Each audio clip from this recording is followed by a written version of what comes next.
Aujourd'hui aurait dû être le jour de mon mariage, mais une dague était dissimulée contre ma poitrine. Les servantes me préparèrent pour faire de moi la plus belle des mariées. J'allais épouser un prince que je venais à peine de rencontrer. Nous échangeâmes les alliances, il m'embrassa. La reine posa la couronne sur ma tête. Je me dis alors que j'étais officiellement devenue membre de la famille royale. Puis le rituel ancien commença. Le cardinal sortit une dague cérémonielle et entailla la paume du prince. Le prince serra ensuite ma main. Lorsque notre sang se mêla, nos deux lignées furent unies, ne faisant bientôt plus qu'une. Le prince me prit dans ses bras et me demanda de fermer les yeux, de savourer cet instant de bonheur absolu. Mais comme moi, perdu dans mes rêves d'un avenir radieux, Je suis désolé.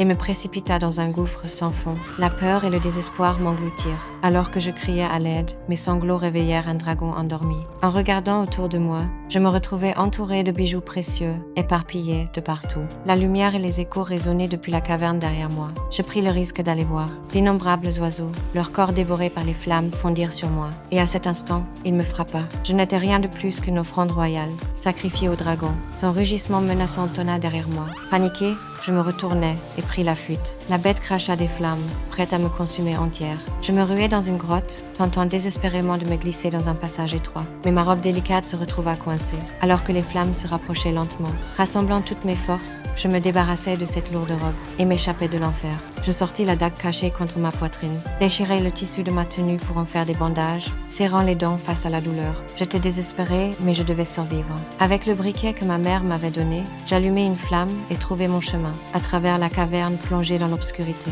Après ce qui me sembla une éternité, je découvris le repère du dragon et vis 3 petits dragons morts. Je compris enfin l'origine de sa colère. Il méprisait la royauté, qui avait massacré ses enfants, et exigeait le sacrifice de leur lignée en échange. Je levai alors mon arme face aux yeux du dragon. Nous ne sommes pas leurs enfants. Encore des mensonges. Je lui montrai la blessure sur ma main. Après mes explications, le dragon me crut et me ramena au palais. Pour ma vengeance, je fis irruption dans leur faux mariage et ordonnai à la pauvre mariée de sortir. Le dragon survola le château et se posta derrière moi. Après mon départ, il engloutit tout le palais dans des flammes dévorantes. Tous nos ennemis étaient morts.